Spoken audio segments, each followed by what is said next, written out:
This meeting has been a long time coming, hasn't it?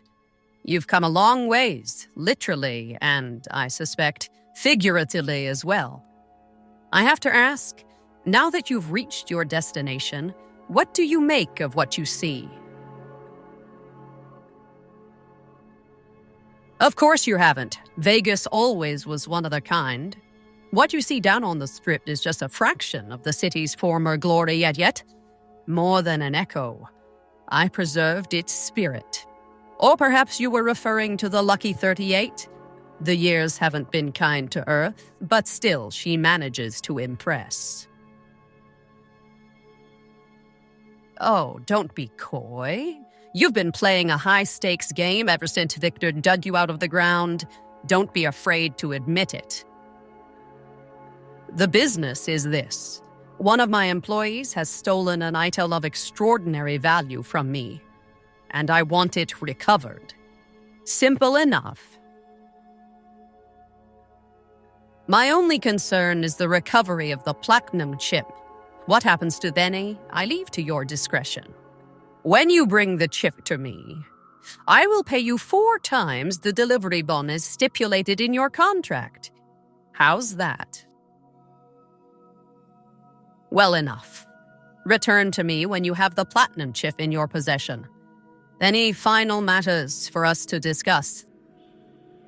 What did you wish to know? It won't be easy. Benny is always surrounded by at least 4 bodyguards, except when he's in his private suite on the 13th floor of the Tops. It's more complicated than that. The chairmen share what you might call a tribal affinity. Look for a man named Swank, Benny's second in command. He's always been a reliable, if unimaginative, employee. Do your best to convince him that you're working under my auspices. If you have evidence of Benny's crimes, show it to him. By contract, Securitrons are to enter the casinos only when invited by the 3 families or if other extraordinary circumstances arise. The moment I send one into the Tops, Benny will know I'm on to him. If you were to approach Benny in public, you might be able to leverage his fear of exposure to make him agree to meet with you in private. Sneaking into Benny's suite on the 13th floor would be very difficult, but not impossible. There might be guards. Certainly there'd be a sturdy lock on his front door. What else did you want to know? Benny has led the chairman ever since I recruited his tribe 7 years ago. Until his recent misbehavior, I'd planned to make him my protégé. Maybe if I'd begun grooming him sooner, none of this would have happened. To achieve my aims, I require a capable human agent to perform certain tasks. I knew Benny was ambitious, even ruthless, but I believed he would do the job so long as he was incentivized appropriately. Obviously, I miscalculated his drive for supremacy, but in any case, you've come along, a more than suitable replacement. I have to think that he found out about the platinum chip and mistakenly convinced himself that he could use it to his own ends. One of the problems of a tribal workforce, I'm afraid. No intuitive understanding of how complex technologies can be. Why didn't Victor intervene sooner, you mean? Good Springs isn't too far away for me to reliably control a Securitron agent by remote. I can send and receive packets of data at best. Victor's combat algorithms determine the proper course of action. Benny and his thugs were more than a match for a lone Securitron. When he alerted me, I instructed him to approach the site after Benny and the others had departed. It's a very special item. There's nothing else like it in the entire world. It was lost a long time and difficult to find. That's all you need to know about it for this stage of our enterprise. Fulfill your contract, deliver the check, and good things will come your way. You might keep an eye out for any computers that Betty's been using, maybe even a computer lab of some sort. That's simply not true. I am the only person to hold any rights pertaining to the chip. I designed it, and I paid for it dearly.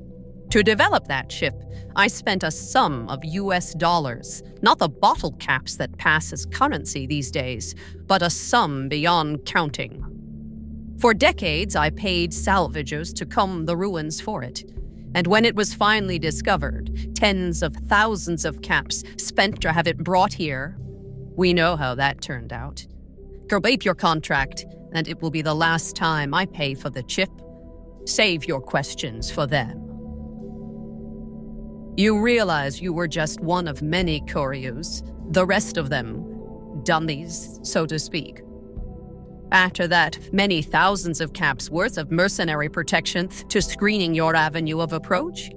Had I used an armed caravan to transport the chip, I might as well have been announcing to the world, this is important, but track this. I didn't want to attract the attention of groups like the Great Khans or the Brotherhood of Steel. Alas, the real threat was closer to home. Frontal assaults on casinos. Not good for business. In any case, Benny would see it coming, and all he'd have to do is hold the chip up and point up just to laugh it.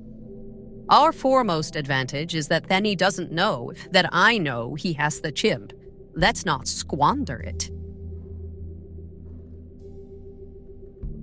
I am Robert Edwin House, President, CEO, and sole proprietor of the New Vegas Strip. I oversaw the city's renovations starting from 2274 onward, the 3 families are my employees. Before the Great War of 2077, I was the founder, president, and CEO of Robco Industries, a vast computer and robotics corporation. Don't let the video screens and computer terminals fool you. I'm flesh and blood, not silicone. Let's just say it was very costly. But I was willing to make the sacrifices longevity entailed, financial and otherwise. We can discuss this in greater detail as another time. Suffice it to say that when my Securitrons detected NCR scouts at Hoover Dam, I took action. I recruited a tribal force to supplement my Securitrons and renovated the Strip just in time to welcome the NCR as it marched into the region. Instead of war, a treaty was negotiated, and the money started to pour in.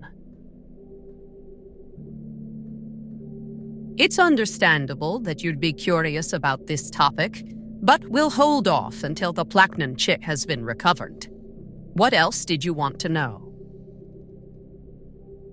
Well enough. Be on your way.